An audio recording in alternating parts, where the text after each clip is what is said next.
So maybe I might just start by restating what the consumer data right is. So the idea of the consumer data right is to provide individuals and businesses the right to directly access data relating to themselves held by other businesses, or to give access to third parties that they trust.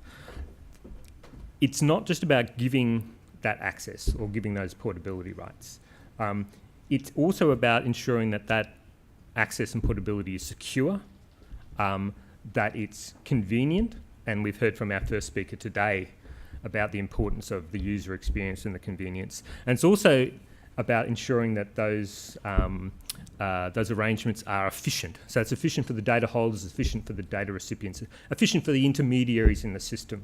And that encompasses, concepts such as standardization and interoperability and barriers to entry to new sort of data service providers. The regime we're setting up is a consent-driven regime. So there is no collection, disclosure or use of data without consent. And so what that means is that what we're talking about is it's a right for the consumer. It is not a right for the data holder or the third party who wants access to the data. And it's a right to data relating to the consumer, and it's also a right in respect of product data. So apart from, I can get access to my electricity metering data, but I can also get access to all the retail tariffs information in machine readable form through APIs. It's, in terms of the benefits, so there's all the competition benefits, but there's a whole range of benefits that perhaps are not appreciated because people tend to focus on the common potential uses. So improved access to data can help you identify better products. It can help you assess those products. It can help you acquire and onboard onto those products. It can help you understand your use of those products. It can help you have services to manage the use of those products, and then, of course, assist you in switching away to other products that are best suit your needs. And by giving access to these third-party data service providers, it enables you to have help, third-party assistance. And this is one of the big challenges in terms of data. There's just increasing volumes of data. There's increasing volumes in products and services, and increasing complexity. And then it's not just a problem of information asymmetry. It's the lack of information by the consumer. It's an issue of, do they actually even have the capability to use that data?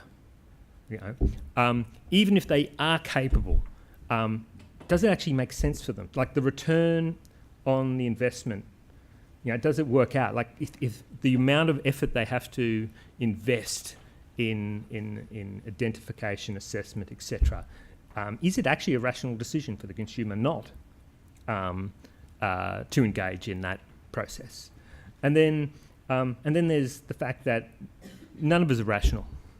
So there are behavioural issues with consumers, and this is sort of the potential that perhaps third-party service providers can overcome some of those behavioural problems with consumers and try to get some of these markets working more efficiently, and work in a way that serves the consumer. The consumer data rights also, apart from possible benefits in the markets to which the data actually relates in the first place, it also has the potential to create new goods and services. So data, banking data, apart from being banking data, it also is a rich source of behavioural information. It's the same with energy data.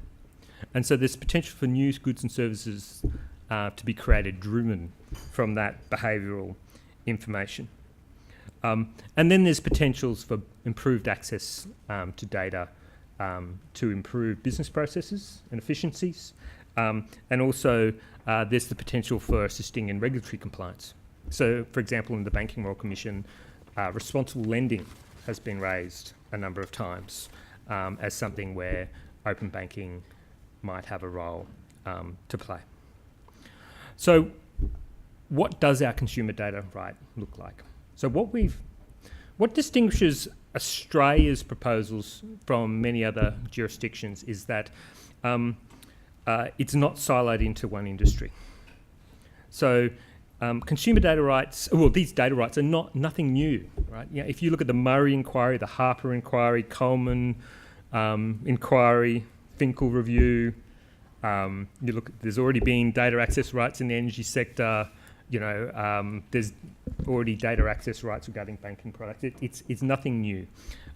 What I think distinguishes the consumer data right is we're saying there should be a common framework which can be applied from sector to sector. And that doesn't mean it's uniform. So the framework we're creating has that flexibility, so it can be tailored. It's tailored to the different risks associated with data in different sectors, the different customer characteristics, different IT systems, different legal frameworks, different infrastructure. But at the same time, for the purposes of efficiency and for consumer protection, right? You know, so consumers can actually understand what their rights are. There is a case for trying to keep things as standardised as possible. And so, in terms of what the framework, how the framework works, is that the first step is the ACCC has been given this role to look at each sector and do assessments against the possible benefits or costs to rolling out the right in a given sector. And then that's through a public consultation process, and they give a recommendation to the minister. And then the minister makes a decision whether it applies to that sector and how it applies to the sector. So, for example, in energy, the government said it will roll out to energy. But exactly what data sets are we talking about? Exactly which data holders are we talking about? So this is something which there will be advice from the ACCC to the government to make that decision. And that's what's called a sectoral assessment by the ACCC, and then there'll be a sector designation by the minister. And then once it's applied to a sector, the functionality of the right in that sector and how it will actually work, the ACCC has been given a power to write rules to sort of set those requirements.